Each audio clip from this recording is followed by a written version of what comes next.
things changed dramatically when the so-called Night of Broken Glass, Kristallnacht, when that event occurred on the 9th and 10th of November 1938. A cousin of my mother's was ill and in hospital, and when she was better and about to be discharged, a young Nazi German doctor gave her deliberately an injection which killed her. And we didn't want to be sitting ducks for the Nazis. There was one place you could go where you did not need any entry papers, any entry permits, and that was Shanghai. Age about 6 to 7, I started in the Kadoorie School, SJYA, Shanghai Jewish Youth Association School. It was either called the SJYA or it was called the Kadoorie School, because Horace Kadoorie, he and his family funded the creation of this school. It was a beautiful school, modern, clean and well staffed. The headmistress was Mrs. Hardwick, I remember, with sporting equipment, everything. It was a beautiful school. Shanghai was a place in transit, basically, for most of the refugees. We were lucky in a way that my father had a brother who got to Australia in 1939, and he had little trouble in obtaining a visa for us to come to Australia. That the ship to Australia had been confiscated by the Australian government to bring home the Australian soldiers who fought in the Pacific. And at the same time, he said he had organized for us a temporary stay at the Peninsula Hotel. And that ballroom was given over entirely to the use of these refugees, of us. The sleeping quarters were divided. The men were sleeping on the left-hand side of the hall and the women and children on the right-hand side. The Kadoories have made life possible for so many people who wouldn't have had any solution.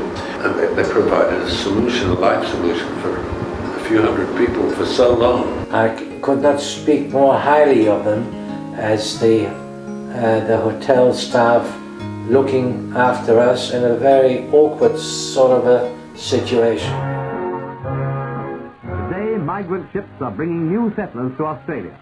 New lifeblood for our young country. Mr. Kadoorie, as he then was, said to Dad, well, Australia's a young country, and he'd like to make a modest investment in Australia. It was an amazing start that was just based on trust and friendship and Lawrence Kadoorie's ability to judge a man, and Alec Masel's absolute integrity and in doing the right thing. I think my father enjoyed very much, or recognised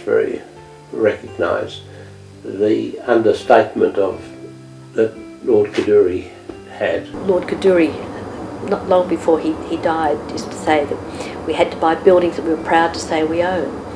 And we've kept that as part of our corporate policy. People gathered around the piano, and my recollection is that Muriel played and my father sung. And I can tell one story about Rita, her ama, Awun. She said, Missy Rita, very, very clever girl. First she'd ride horse, now she'd drive car. And after the war, of course, there were only a limited number of people who were determined to see Hong Kong rebuilt. And the Kadoories were certainly one of those families. I used to remember and hang upon Lord Kadoorie's word. His description of the existence of Hong Kong on this occasion was that it existed rather like the milkmaid's stool that had 3 legs on the support of the Chinese and the British and the Hong Kong people, each in their turn supplied a valuable leg of support to the existence of Hong Kong itself. Kai Tak, because it was our base, We knew what to look for. Sometimes we would land 3 times a day. When you saw the checkerboard, you knew you had to turn right and get through the runway. It didn't seem to worry us. Pan American pilots used to receive danger money for Hong Kong. Around about 1979,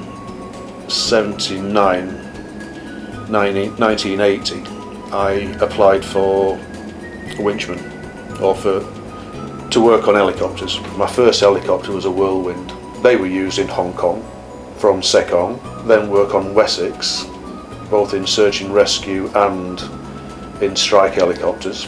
So I worked on both Pumas and Chinooks. If I was going to fall in love with a machine, it would definitely be a Puma. 開檔好靚